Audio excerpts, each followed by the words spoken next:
A Biblioteca de Nag Hammadi, o Tratado Tripartite Parte 2. Este texto contém partes rasuradas.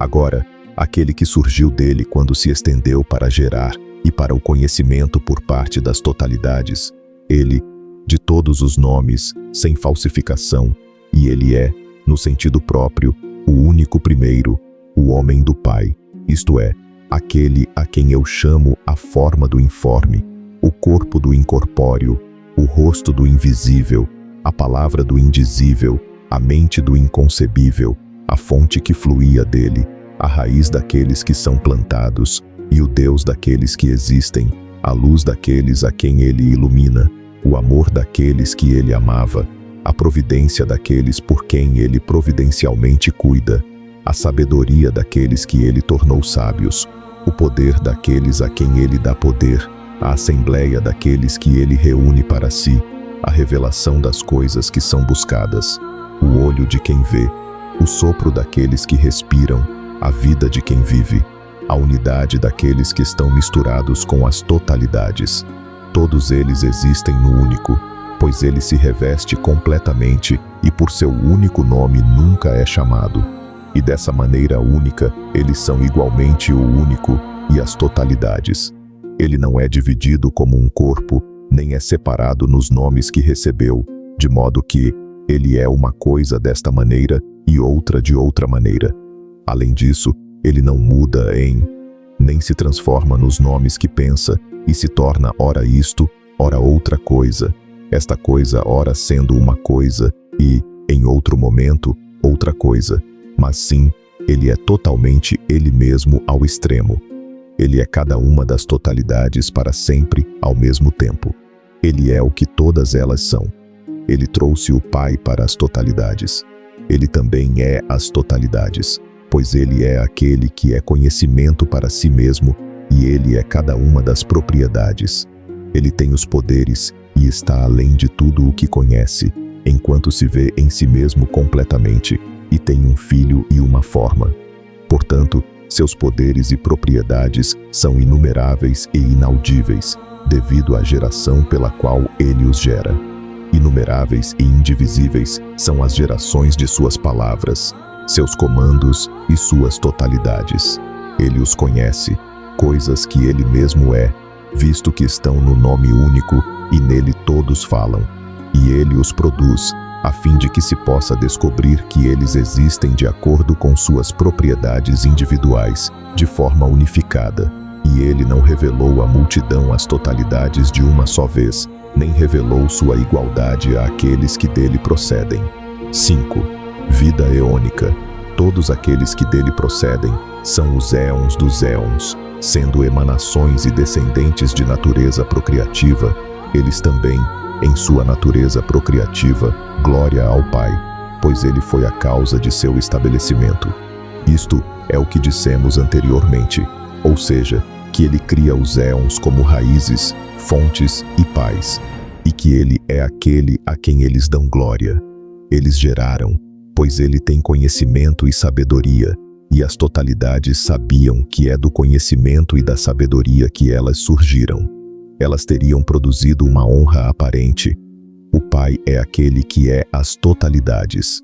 Se os éons tivessem se erguido para dar honra individualmente, portanto, no cântico de glorificação e no poder da unidade daquele de quem elas vieram, elas foram atraídas para uma mistura, uma combinação e uma unidade umas com as outras. Eles ofereceram glória digna do Pai da congregação pleromática, que é uma representação única, embora muitas, porque foi trazida à luz como uma glória para o único, e porque eles vieram em direção àquele que é ele mesmo, as totalidades. Ora, isto foi um louvor. Aquele que deu à luz as totalidades, sendo uma primícia dos imortais e um eterno, porque, tendo surgido dos éons viventes, sendo perfeito e pleno por causa daquele que é perfeito e pleno, deixou plenos e perfeitos aqueles que deram glória de forma perfeita por causa da comunhão. Pois como o Pai imaculado, quando ele é glorificado, ele também ouve a glória que o glorifica, de modo a torná-los manifestos como aquilo que ele é. A causa da segunda honra que lhes foi concedida é aquela que lhes foi devolvida pelo Pai, quando conheceram a graça pela qual frutificaram uns com os outros por causa do Pai. Como resultado, assim como foram gerados em glória para o Pai, também, para parecerem perfeitos, apareceram agindo dando glória. Eles foram pais da terceira glória, segundo a independência e o poder que com eles foi gerado, pois cada um deles individualmente não existe para dar glória de modo unitário àquele a quem ama. Eles são o primeiro e o segundo, e portanto, ambos são perfeitos e plenos, pois são manifestações do Pai, que é perfeito e pleno, bem como daqueles que surgiram, que são perfeitos pelo fato de glorificarem o perfeito. O fruto do terceiro, no entanto, consiste em honrar a vontade de cada um dos éons e de cada uma das propriedades. O Pai tem poder, ele existe plenamente, perfeito no pensamento que é um produto do acordo, visto que é um produto da individualidade dos éons. É isso que ele ama e sobre o qual ele tem poder, pois dá glória ao Pai por meio dele. Por esta razão, são mentes de mentes, que se revelam palavras de palavras, anciãos de anciãos, graus de graus, que se exaltam uns sobre os outros. Cada um daqueles que dão glória tem seu lugar, sua exaltação, sua morada e seu repouso, que consistem na glória que ele produz. Todos aqueles que glorificam o Pai têm sua geração eternamente. Eles geram no ato de ajudar uns aos outros, já que as emanações são ilimitadas e imensuráveis, e já que não há inveja da parte do Pai para com aqueles que dele procedem em relação à geração de algo igual ou semelhante a ele, já que ele é aquele que existe nas totalidades, gerando e revelando-se. Quem ele deseja, ele transforma em Pai, de quem ele de fato é Pai, e em Deus, de quem ele de fato é Deus, e ele os torna as totalidades, cuja totalidade ele é. No sentido próprio, todos os nomes que são grandes são mantidos lá. Estes nomes, que os anjos compartilham, que vieram a existir no cosmos junto com os arcontes, embora eles não tenham qualquer semelhança com os seres eternos. Todo o sistema dos éons tem um amor e um anseio pela descoberta perfeita e completa do Pai, e este é o seu acordo irrestrito. Embora o Pai se revele eternamente, ele não desejava que o conhecessem, pois concede que ele seja concebido de tal forma que possa ser buscado, enquanto guarda para si o seu insondável ser primordial. Foi ele, o Pai, quem deu impulsos radiculares aos éons, visto que são lugares no caminho que conduz a ele, como a uma escola de comportamento. Ele lhes estendeu a fé e a oração àquele a quem não veem, e uma firme esperança naquele de quem não concebem, e um amor fecundo que olha para o que não vê, e uma compreensão aceitável da mente eterna, e uma bênção que são riquezas e liberdade, e uma sabedoria daquele que deseja a glória do Pai para pensamento. É em virtude de sua vontade que o Pai, aquele que é exaltado, é conhecido, isto é, em virtude de o Espírito que respira nas totalidades e lhes dá a ideia de buscar o desconhecido, assim como alguém é atraído por um aroma agradável a procurar aquilo de onde o aroma surge, visto que o aroma do Pai supera esses aromas comuns, pois sua doçura deixa os éons em inefável prazer e lhes dá a ideia de se misturarem com aquele que deseja que o conheçam de forma unida e que se ajudem mutuamente no espírito que está semeado dentro deles. Embora existindo sob um grande peso, eles são renovados de forma inexprimível, visto que é impossível para eles serem separados daquilo em que estão colocados de forma incompreensível, porque eles não falam, silenciando sobre a glória do Pai, sobre aquele que tem o poder de falar, e ainda assim, eles tomam forma dele. Ele se revelou, embora seja impossível falar dele. Eles o têm, oculto em um pensamento, visto que deste. Eles silenciam sobre a forma como o Pai é em sua forma, natureza e grandeza, enquanto os éons se tornaram dignos de saber, através de seu espírito, que ele é inominável e incompreensível. É através de seu espírito, que é o traço da busca por ele, que ele lhes concede a capacidade de concebê-lo e falar sobre ele. Cada um dos éons é um nome, cada uma das propriedades e poderes do Pai, visto que ele existe em muitos nomes, que se entrelaçam e se harmonizam entre si. É possível falar dele devido à riqueza da fala, assim como o Pai é um único nome, porque ele é uma unidade, mas é inumerável em suas propriedades e nomes. A emanação das totalidades, que existem a partir daquele que existe, não ocorreu de acordo com uma separação umas das outras, como algo rejeitado por aquele que as gera. Ao contrário, sua geração é como um processo de extensão, assim como o Pai se estende àqueles a quem ama, para que aqueles que dele surgiram também se tornem ele. Assim como o éon atual, embora seja uma unidade, é dividido por unidades de tempo, e unidades de tempo são divididas em anos, e anos são divididos em estações, e estações em meses, e meses em dias, e dias em horas, e horas em momentos, assim também o éon da verdade, uma vez que é uma unidade e multiplicidade, recebe honra nos pequenos e grandes nomes de acordo com o poder de cada um de compreendê-lo, por meio de analogia, como uma fonte que é o que é, mas flui para riachos e lagos e canais e galhos, ou como uma raiz espalhada sob árvores e galhos com seu fruto, ou como um corpo humano, que é dividido de forma indivisível em membros de membros, membros primários e secundários, grandes e pequenos. A geração imperfeita pelo Logos. Os éons se originaram de acordo com o terceiro fruto, pela liberdade da vontade e pela sabedoria com que ele os favoreceu para seus pensamentos. Eles não desejam honrar com aquilo que provém de um acordo, embora tenha sido produzido para palavras de louvor a cada um dos pleromas. Nem desejam honrar com a totalidade, nem desejam fazê-lo com qualquer outro que estivesse originalmente acima da profundidade daquele, ou acima de seu lugar, exceto, no entanto, para aquele que existe em um nome exaltado e no lugar exaltado, e somente se ele receber daquele que desejou dar honra, e a tomar para si para aquele acima dele, e, somente se ele gerar a si mesmo, por assim dizer, e através daquele, gerar a si mesmo junto com aquilo que ele é, e ele mesmo se renovar junto com aquele que veio sobre ele, por seu irmão, e o vê e o implora sobre o assunto, ou seja, aquele que desejou ascender a ele. Para que assim fosse, aquele que desejava honrá-lo, nada lhe diz sobre isso, exceto que há um limite para a fala estabelecido no pleroma, de modo que se silencia sobre a incompreensibilidade do Pai, mas se fala sobre aquele que deseja compreendê-lo. Chegou a um dos éons que ele deveria tentar compreender a incompreensibilidade e glorificá-la, especialmente a inefabilidade do Pai. Sendo ele um logos da unidade, ele é uno, embora não seja proveniente do acordo das totalidades, nem daquele que as gerou, ou seja, daquele que gerou a totalidade, o Pai. Este éon estava entre aqueles a quem foi dada sabedoria, para que pudesse se tornar pré-existente no pensamento de cada um.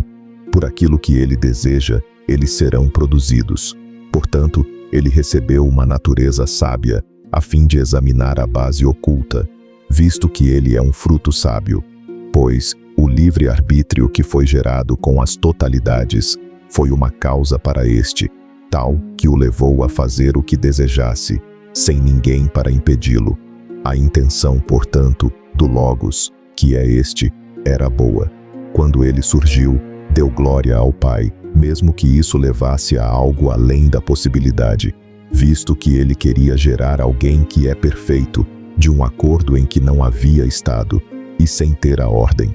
Este éon foi o último a ser gerado por assistência mútua, e ele era pequeno em magnitude, e antes de gerar qualquer outra coisa para a glória da vontade, e em concordância com as totalidades, ele agiu magnanimamente por um amor abundante, e partiu em direção àquilo que circunda a glória perfeita, pois não foi sem a vontade do Pai que o Logos foi produzido, ou seja, não sem ela ele surgirá. Mas ele, o Pai, o havia gerado para aqueles sobre os quais sabia que era apropriado que viessem a existir. O Pai e as totalidades se afastaram dele para que o limite que o Pai havia estabelecido pudesse ser estabelecido, pois não é pela compreensão da incompreensibilidade, mas pela vontade do Pai. E além disso, eles se afastaram para que as coisas que vieram a ser pudessem se tornar uma organização que viria a existir. Se viesse a existir, não viria a existir pela manifestação do pleroma. Portanto, não é apropriado criticar o movimento que é o Logos, mas é apropriado que digamos sobre o movimento do Logos que ele é a causa de uma organização que estava destinada a surgir. O próprio Logos fez com que isso acontecesse, sendo completo e unitário, para a glória do Pai, a quem ele desejou, e ele o fez, estando satisfeito com isso. Mas aqueles que ele desejava agarrar firmemente, ele gerou em sombras, cópias e semelhanças. Pois ele não foi capaz de suportar a visão da luz, mas olhou para as profundezas e duvidou. Disto resultou uma divisão. Ele ficou profundamente perturbado. E um afastamento por causa de sua dúvida e divisão, esquecimento e ignorância de si mesmo, e que é sua autoexaltação e sua expectativa de compreender o incompreensível, tornaram-se firmes para ele e permaneceram nele. Mas as doenças o acompanharam quando ele se superou, tendo surgido da dúvida sobre si mesmo, ou seja, do fato de não ter alcançado as glórias do Pai, aquele cujo status exaltado é ilimitado entre as coisas. Este não o alcançou, pois não o recebeu. Aquele que ele mesmo gerou como um éon unitário, correu para o que é seu, e esses parentes dele no pleroma abandonaram aquele que veio a estar no defeito, junto com aqueles que surgiram dele de uma forma imaginária, já que eles não são seus. Quando aquele que se apresentou como perfeito realmente se apresentou, ele se tornou fraco como uma natureza feminina que abandonou sua contraparte viril. Daquilo que era deficiente em si mesmo, surgiram as coisas que surgiram de seu pensamento e de sua arrogância. Mas daquilo que é perfeito nele, ele o deixou e se elevou àqueles que são seus. Ele estava no pleroma como uma lembrança para ele, para que fosse salvo de sua arrogância. Aquele que correu para o alto e aquele que o atraiu para si não eram estéreis, mas ao produzir um fruto no pleroma, eles perturbaram aqueles que estavam no defeito. Como os pleromas são as coisas que surgiram do pensamento arrogante, que são suas semelhanças, cópias, sombras e fantasmas, dos pleromas, carentes de razão e luz, estas que pertencem ao pensamento vão, visto que não são produtos de nada. Portanto, seu fim será como seu começo. Daquilo que não existia, eles existem, para retornar novamente àquilo que não será. São eles, no entanto, por si mesmos, maiores, mais poderosos e mais honrados do que os nomes que lhes são dados, que são suas sombras. São belos como um reflexo, pois a face da cópia normalmente tira sua beleza daquilo de que é uma cópia. Eles se consideravam seres que existem por si mesmos e que não têm fonte, visto que não veem nada mais existindo diante deles. Por isso, viveram em desobediência e atos de rebelião, sem se humilharem diante daquele por quem foram criados. Eles queriam comandar uns aos outros, superando uns aos outros em sua vã ambição, enquanto a glória que eles possuem contém uma causa do sistema que viria a ser. São semelhanças das coisas que são exaltadas. Foram levados à cobiça do poder em cada um deles, segundo a grandeza do nome do qual cada um é uma sombra, cada um imaginando ser superior aos seus semelhantes. O pensamento desses outros não era estéril, mas, assim como aqueles dos quais são sombras, tudo o que pensavam, tinham como filhos em potencial, aqueles de quem pensavam ter como descendentes. Portanto, aconteceu que muitos descendentes surgiram deles, como lutadores, como guerreiros, como encrenqueiros, como apóstatas. São seres desobedientes, amantes do poder. Todos os outros seres desse tipo foram gerados a partir deles. A conversão do Logos. O Logos foi a causa daqueles que vieram a existir, e ele continuou ainda mais perplexo e atônito. Em vez de perfeição, viu um defeito. Em vez de unificação, viu divisão. Em vez de estabilidade, viu perturbações. Em vez de repouso, tumultos. Nem lhe era possível fazê-lo cessar de amar a perturbação. Nem lhe era possível destruí-la. Ele estava completamente impotente, uma vez que sua totalidade e sua exaltação o abandonaram. Aqueles que vieram a existir sem conhecer a si mesmos, não conheciam os pleromas dos quais surgiram e não conheciam aquele que era a causa de sua existência. O Logos, estando em condições tão instáveis, não continuou a gerar nada semelhante às emanações, às coisas que estão no pleroma, às glórias que existem para a honra do Pai. Em vez disso, ele gerou pequenos seres fracos, impedidos pelas doenças que o impediam. Era a semelhança da disposição que era uma unidade, aquilo que era a causa das coisas que não existem desde o princípio, até que aquele que introduziu no defeito essas coisas que eram assim necessárias, até que julgou aqueles que surgiram por sua causa, contrariamente à razão, o que é o julgamento que se tornou uma condenação, ele lutou contra eles até a destruição, isto é, aqueles que lutaram contra a condenação e a quem a ira persegue, enquanto ela, a ira, os aceita e redime de sua falsa opinião e apostasia, pois dela provém a conversão, também chamada de metanoia. O Logos voltou-se para outra opinião e outro pensamento. Tendo se afastado do mal, voltou-se para as coisas boas.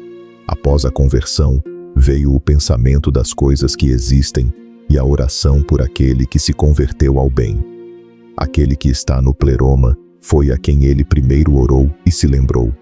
Depois, ele se lembrou de seus irmãos individualmente e ainda sempre uns com os outros. Depois, de todos eles juntos, mas antes de todos eles, do Pai. A oração do acordo foi uma ajuda para ele em seu próprio retorno e no da totalidade, pois uma das causas de sua lembrança daqueles que existiram desde o princípio foi o fato de ele ser lembrado. Este é o pensamento que clama de longe, trazendo-o de volta. Todas as suas orações e lembranças eram poderes numerosos, de acordo com esse limite, pois não há nada estéril em seu pensamento. Os poderes eram bons e maiores que os da semelhança, pois aqueles que pertencem à semelhança também pertencem a uma natureza de falsidade, de uma ilusão de semelhança e de um pensamento de arrogância surgiu aquilo em que se tornaram, e eles se originam do pensamento que primeiro os conheceu. A que pertencem os primeiros seres. São como o esquecimento e o sono pesado. São como aqueles que sonham sonhos agitados, para quem o sono vem enquanto eles, aqueles que sonham, estão oprimidos. Os outros são como algumas criaturas de luz para ele, aguardando o nascer do sol, pois aconteceu de verem nele sonhos verdadeiramente doces. Isso imediatamente pôs fim às emanações do pensamento. Eles não tinham mais sua substância e também não tinham mais honra. Embora ele não seja igual àqueles que preexistiram, se eles foram superiores às semelhanças, foi somente por ele que eles foram mais exaltados do que aqueles, pois eles não são de uma boa intenção. Não foi da doença que surgiu que eles foram produzidos, da qual provém a boa intenção, mas daquele que buscou o preexistente. Uma vez tendo orado, ele se elevou ao bem e semeou neles uma predisposição para buscar e orar ao glorioso preexistente, e semeou neles um pensamento sobre ele e uma ideia, para que pensassem que algo maior do que eles existia antes deles, embora não entendessem o que era. Gerando harmonia e amor mútuo por meio desse pensamento, agiram em unidade e unanimidade, pois da unidade e da unanimidade receberam seu próprio ser. Eram mais fortes do que eles na ânsia de poder, pois eram mais honrados do que os primeiros, que haviam sido elevados acima deles. Estes não se humilharam. Pensavam que eram seres originários somente de si mesmos e sem fonte. Como inicialmente nasceram de acordo com seu próprio nascimento, as duas ordens se atacaram mutuamente, lutando pelo comando devido à sua maneira de ser. Como resultado, foram submersos em forças e naturezas de acordo com a condição de ataque mútuo, tendo ânsia de poder e todas as outras coisas desse tipo. É destes que o vão amor à glória os atrai a todos para o desejo da ânsia de poder, enquanto nenhum deles tem o pensamento exaltado nem o reconhece. Os poderes deste pensamento são preparados nas obras dos pré-existentes, aqueles dos quais são as representações, pois a ordem daqueles deste tipo tinha harmonia mútua, mas lutava contra a ordem daqueles da semelhança, enquanto a ordem daqueles da semelhança travava guerra contra as representações e atuava somente contra ela, por causa de sua ira. A partir disso, eles, uns aos outros, muitos, a necessidade os designou e poderia prevalecer. Não era uma multidão, e sua inveja e sua ira e violência e desejo e ignorância predominante produziam matérias vazias e poderes de vários tipos, misturados em grande número uns com os outros, enquanto a mente do Logos, que foi a causa de sua geração, estava aberta a uma revelação da esperança que viria a ele do alto, a emanação do Salvador. O Logos que se movia tinha a esperança e a expectativa daquele que é exaltado. Quanto aos da sombra, ele se separou deles em todos os sentidos, visto que lutam contra ele e não são de forma alguma humildes diante dele. Ele estava satisfeito com os seres do pensamento. E quanto àquele que é estabelecido dessa forma e que está dentro dos limites exaltados, lembrando-se daquele que é defeituoso, o Logos o gerou de forma invisível, entre aqueles que vieram à existência de acordo com o pensamento, de acordo com aquele que estava com eles, até que a luz brilhou sobre ele do alto como um doador da vida, aquele que foi gerado pelo pensamento do amor fraternal do Pleromas pré-existente.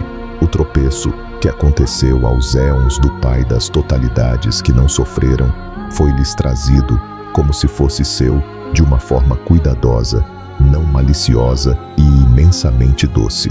Foi trazido às totalidades para que pudessem ser instruídas sobre o defeito pelo único, de quem todos receberam força para eliminar os defeitos.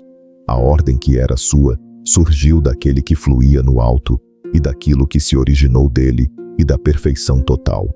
Aquele que fluía no alto tornou-se, para aquele que era defeituoso, um intercessor junto à emanação dos éons que haviam surgido de acordo com as coisas que existem. Quando ele orou a eles, eles consentiram alegre e voluntariamente, visto que estavam de acordo e com consentimento harmonioso em ajudar o defeituoso. Reuniram-se, pedindo ao Pai com intenção beneficente que houvesse auxílio do alto, do Pai, para sua glória, visto que o defeituoso não poderia se tornar perfeito de nenhuma outra forma, a menos que fosse a vontade do pleroma do Pai, que ele havia atraído para si, revelado e concedido ao defeituoso. Então, da harmonia, numa alegre disposição que havia surgido, eles produziram o fruto, que foi uma geração da harmonia, uma unidade, uma posse das totalidades, revelando o semblante do Pai, em quem os éons pensaram enquanto davam glória e oravam por auxílio para seu irmão, com um desejo no qual o Pai se contava com eles. Assim, foi de livre e espontânea vontade que eles produziram o fruto, e ele manifestou a concordância da revelação de sua união com eles, que é seu Filho amado. Mas o Filho em quem as totalidades se comprazem, vestiu-se sobre elas como uma vestimenta, através da qual conferiu perfeição ao defeituoso e confirmou aqueles que são perfeitos, aquele que é propriamente chamado de Salvador, o Redentor, o agradável e o amado, aquele a quem orações foram oferecidas, o Cristo e, à luz daqueles designados, de acordo com aqueles de quem ele foi gerado, visto que ele se tornou os nomes das posições que lhe foram dadas. No entanto, que outro nome pode ser aplicado a ele, exceto o Filho, como dissemos anteriormente, já que ele é o conhecimento do Pai, a quem ele queria que eles conhecessem. Os éons não apenas geraram o semblante do Pai a quem louvaram, como foi escrito anteriormente, mas também geraram o seu próprio, pois os éons que dão glória geraram o seu semblante e a sua face. Foram produzidos como um exército para ele, como para um rei, visto que os seres do pensamento têm uma poderosa irmandade e uma harmonia entrelaçada. Eles surgiram em uma forma multifacetada, para que aquele a quem a ajuda deveria ser dada pudesse ver aqueles a quem havia orado por ajuda. Ele também vê aquele que a lhe concedeu. O fruto do acordo com ele, do qual falamos anteriormente, está sujeito ao poder das totalidades, pois o Pai estabeleceu as totalidades dentro dele, tanto as que preexistem quanto as que são e as que serão. Ele era capaz de fazê-lo. Ele revelou aquelas que havia colocado dentro de si. Ele não as deu quando as confiou a ele.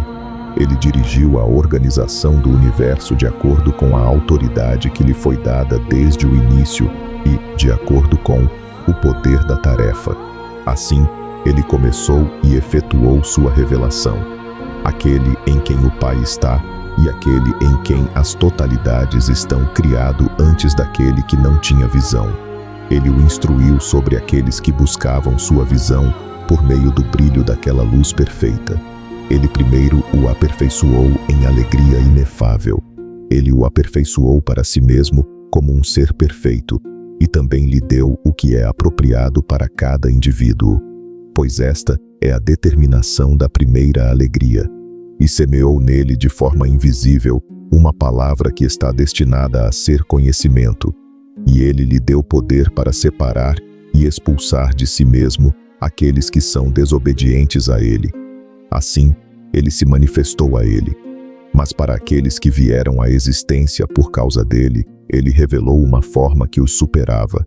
Eles agiram de forma hostil uns com os outros. De repente, ele se revelou a eles, aproximando-se deles na forma de um relâmpago. E ao pôr fim ao emaranhado que eles têm uns com os outros, ele o interrompeu pela revelação repentina, da qual eles não foram informados, não esperavam e não sabiam. Por isso, ficaram com medo e caíram, pois não conseguiram suportar a aparição da luz que os atingiu. Aquele que apareceu foi um ataque para as duas ordens. Assim como os seres do pensamento receberam o nome de pequeno, eles têm uma vaga noção de que possuem o exaltado, ele existe diante deles, e semearam dentro de si uma atitude de espanto diante do exaltado que se manifestará. Portanto, acolheram sua revelação e o adoraram. Tornaram-se testemunhas convictas dele. Reconheceram a luz que havia surgido como alguém mais forte do que aqueles que lutaram contra eles. Os seres da semelhança, no entanto, ficaram extremamente amedrontados, pois não foram capazes de ouvir sobre ele no início que existe uma visão desse tipo. Portanto, caíram no abismo da ignorância, que é chamado de escuridão exterior, caos, Hades e abismo. Ele estabeleceu o que estava abaixo da ordem dos seres do pensamento, pois era mais forte do que eles. Eles eram dignos de governar sobre a escuridão indizível, visto que é deles e é o destino que lhes foi atribuído. Ele lhes concedeu que também fossem úteis para a organização que estava por vir, para a qual os havia designado. Há uma grande diferença entre a revelação daquele que veio a existir para aquele que era defeituoso e para aquelas coisas que virão a existir por causa dele. Pois ele se revelou a ele dentro dele, visto que está com ele, é um companheiro de sofrimento com ele, lhe dá descanso aos poucos, o faz crescer, o eleva, se entrega a ele completamente para o desfrute de uma visão. Mas para aqueles que caem de fora, ele se revelou rápida e surpreendentemente, e se retirou para si mesmo repentinamente, sem que eles o tivessem visto.